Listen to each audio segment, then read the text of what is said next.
I pressed charges against my brother-in-laws after they jumped me, and now my wife is begging me to drop them to save our family, but divorce is starting to sound like the better option. First, some backstory. I, 33M, met my wife, 33F, in college. It was a long-term physical relationship that turned serious at the end of our senior year. After graduation, I didn't have plans, so I decided to move to her hometown, a major southern city. I didn't know anybody, so we were together 24/7 and moved in together within a year. During this time, I met her family a few times. She had a huge extended family where her mom, Sharon, was the matriarch. Her dad died in a workplace accident, and her mom got a lot of money. She was smart and invested and is doing well. All of Sharon's siblings and nieces and nephews look to her for advice on all major life decisions. She's paid for school, weddings, and helped start businesses. My wife has two brothers who I always got along with. We would hang out independent of my wife a few times a year. We got married after 3 years, and when my son was born, Sharon bought us a house 3 blocks from hers. We had lived in a downtown loft-style apartment, and this was honestly a relief. But with the house came Sharon constantly being in my life. Coming in the house unannounced, unsolicited advice, and snide remarks at my expense. Eventually, 18 months later, we had a blow-up fight and I moved my family across town to an apartment. My wife was pissed and our relationship has deteriorated. At this point, Sharon hates me and has turned most of their family against me. I didn't see or go to any of her family events for over a year. My wife still saw her family, but because I wasn't invited and they were over 30 minutes away, it was much less. Sharon went from seeing her grandson almost every day to once a month. So her hate for me went through the roof. The incident. My wife had to work and I was asked to take my son to his cousin's birthday party. The party was at Sharon's house, and if it wasn't my son's first cousin, 6 months apart, I would have said no. It was tense the moment I walked in the house. The father of the birthday boy, brother-in-law, greeted me, but no one else spoke to me. I didn't mind and sat in the corner on my phone. This apparently pissed off Sharon because I was being rude. An argument ensues and I announce I'm leaving with my son. Sharon said, "You can go, but my grandbaby is staying." At this point I lost my cool and started cursing her out. I woke up on the front lawn. Apparently my two brother-in-laws beat the crap out of me in front of my kid.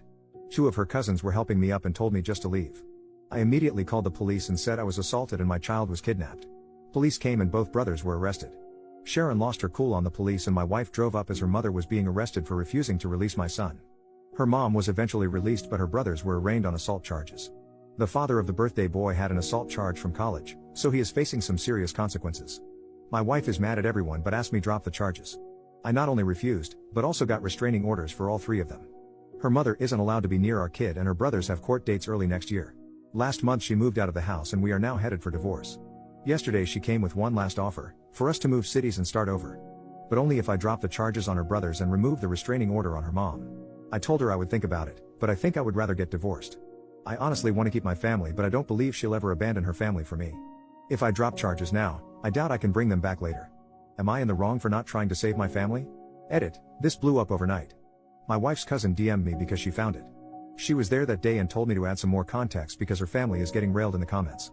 She's right, so here are a few more things. I don't think anyone is evil in this situation. Everyone loves Sharon and her advice except me. She's not a mean person, but we are polar opposites in many ways. My wife is the baby and only girl, so I'm sure that has a lot to do with our conflict. Sharon losing her cool on the police was uncharacteristic, and even I was surprised. My wife is a great mom and partner, but her inability to be independent of her mom's influence is our issue. She is mad at her brothers and isn't talking to either at the moment. She's also mad at her mom for starting the argument and refusing to release our son. She's just trying to find a middle ground. I genuinely think she hopes a fresh start can save our marriage. Until we moved into that house, I would say our relationship was good. As far as her brothers and the assault, I remember the first hit, but I was dazed immediately. The last thing I remember was flailing like a child while getting hit a few more times. What I don't remember is my kids screaming to stop hitting my daddy and then picking me up and dropping me on the lawn like trash. I have to acknowledge that my pride hurt more than my bruises. I genuinely liked both her brothers, and to be fair, fuck you and BTCH came out of my mouth when I cursed out Sharon. I'm not 100% innocent. This is the South, so the police even said, "What did you expect to happen?" I don't know if I stopped pursuing this it would continue or not. Update, 4 months later. Hello, let me start by saying, thank you to the supporters and screw you to the assholes. Reddit is one hell of a place to get perspective on things. Only place you could be called a good father and cuck in the same thread. I've been wanting to write an update and answer questions for a while, but after my original post, many Reddit lawyers reached out and told me to stop talking immediately. Since things were very uncertain and my divorce wasn't settled, I decided to not respond or update anything until things calmed down a bit. A lot has happened to so many people involved, so I think I'm just going to break it down by person. Me, I moved back to the West Coast, where I am originally from. I decided to move forward with the divorce, so I moved home. Furthermore, I had nothing left for me in that city, as I only had a few friends, my son, and a lot of bad memories. My ex and son cried a lot the day I left and that hurt my soul, but it was best for all parties involved. So I moved back home to be around my family and my support system. I got a good paying job, and I'll be subletting a 2-bedroom apartment starting next month. My son spent the holidays with me, staying with my parents, and I plan to see him on Easter. Going forward and laid out in our custody agreement, my son will stay with his mother until he is 12. I'll get him Easter and summers, and we'll switch Christmas and Thanksgiving every year. When he's 12, and needs a father figure, he'll come live with me until he is 18. I talk to my son every day on the phone for at least an hour, and I'll try to fly out there a few times a year. I can't shake the feeling that a piece of me is missing, and wish it was just my son, but I miss my wife too. My ex-wife, so the divorce is basically settled, and I obviously didn't move away with her. In the end, she saw my post and saw the comments and realized that she shouldn't have asked me to stop pursuing the case. She asked again, saying we could move and just get away from her family. Too much had happened, and our relationship was a shell of what it was. We both said and did things we forgave but can't forget. I wish this was a movie and I could just say love conquers all, or screw her she is evil, but that isn't real life. I'm torn between both loving this person and knowing we aren't right for each other. While she didn't want to move forward with the divorce, she didn't fight me on it either.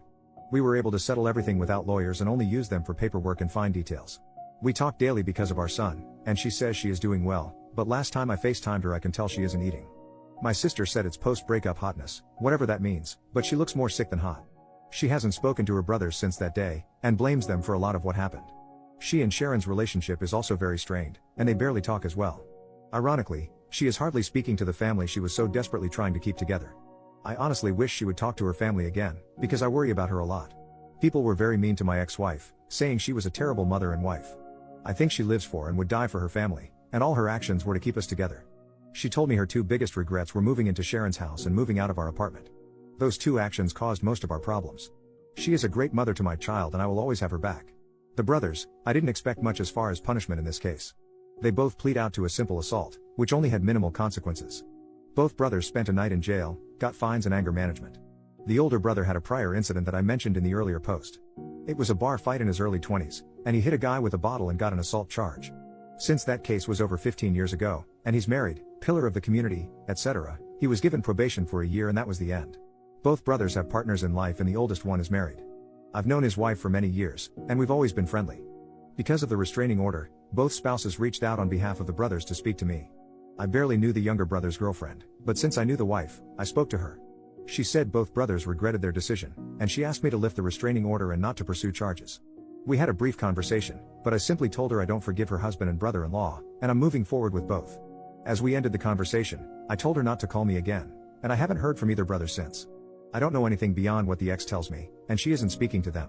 Sharon, so I did have it out with Sharon, and it went about as well as you can imagine. Here is a little backstory to our relationship.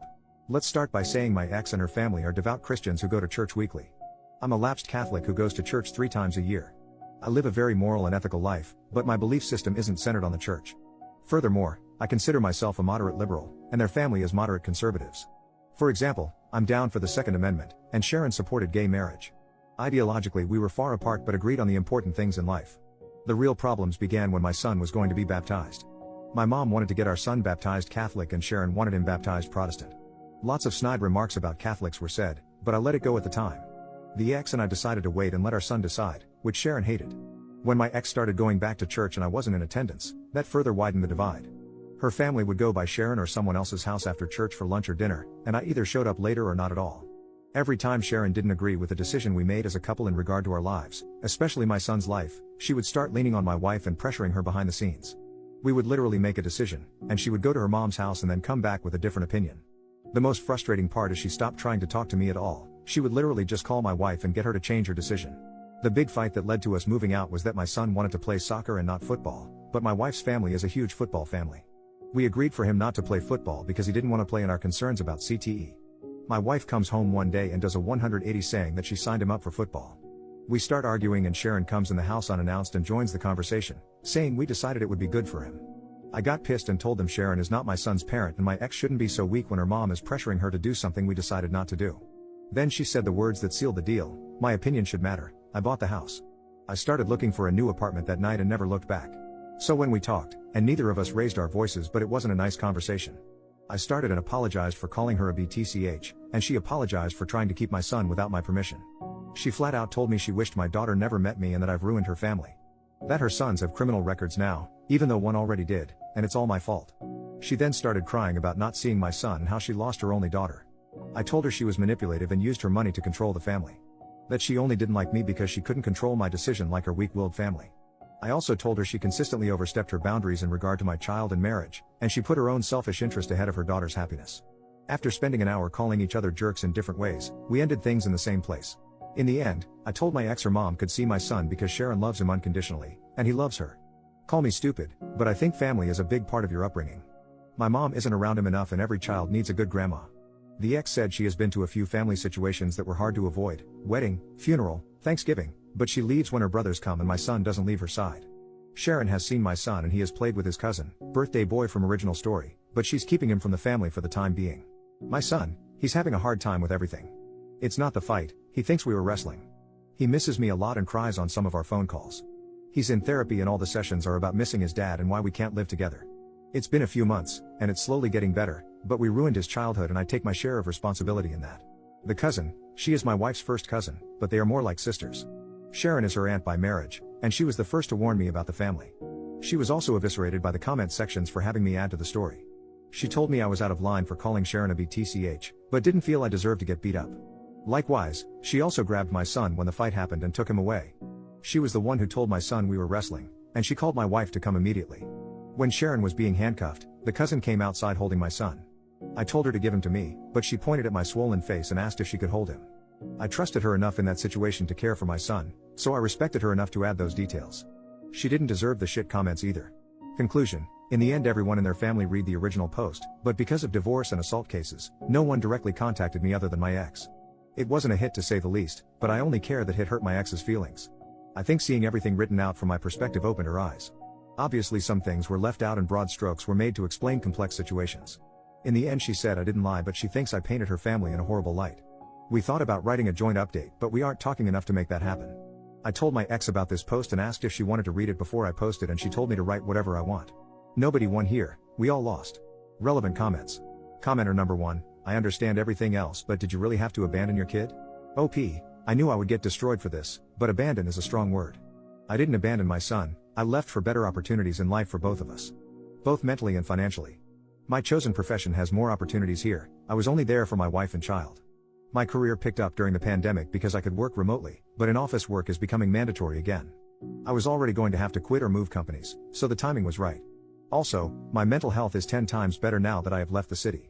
For months, I gave my child fake smiles while trying to be a good father. I was a shell of the man I wanted to be. I'm still broken by what's happened, but I'm in a better place mentally, and in the long term, I'll be better financially. Commenter, you left for better opportunities in life for both of us? For you, yes. For him, not really. OP, I was responding to something else you wrote, but saw you responded to this. Your assessment of my situation is understandable. But me working for less money and being constantly unhappy isn't good for my son either. If I could have stayed in state, trust me I would have, but the economy is screwed. I used all my savings to continue paying bills and lived with my parents for free to start over. Maybe I could have found happiness there, but I didn't see it happening. We are co-parenting the best we can.